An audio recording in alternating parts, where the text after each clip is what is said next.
Chapter 3. A Friend in Need. A long-limbed feline, her coat a lush robe of chocolate stripes, blinked two gold eyes at the fancy automobile. A large man, all in white, like an angel or a phantom, slid his portly self into the passenger's side of the front seat.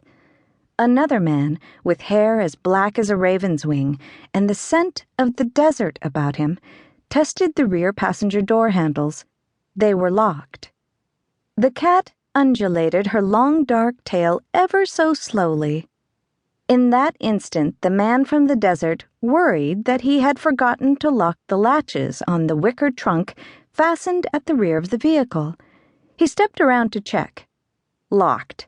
But perhaps he should make certain they were latched properly.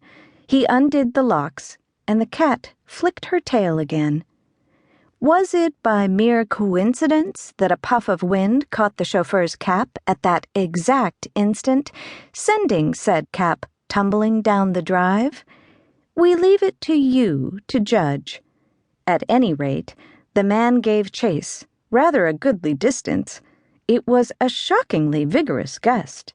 His breathing was ragged by the time he returned, cap firmly settled on his shiny black hair. He then completed the task of locking the wicker trunk, giving each latch a tug to check its security before proceeding to the driver's door. "Odd about that wind," the man in white observed. "Came out of nowhere." The dark-haired man nodded in agreement. "This hat cost me $3. I wasn't about to lose it." After a long spate of bad luck, the man had only recently found this employment opportunity as a chauffeur.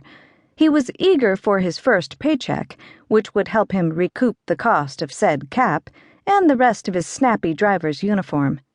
"Shall we be off, then, the three of us?" the man in white suggested. "Yes, sir." The driver gave the engine a good many cranks, then took his seat behind the wheel.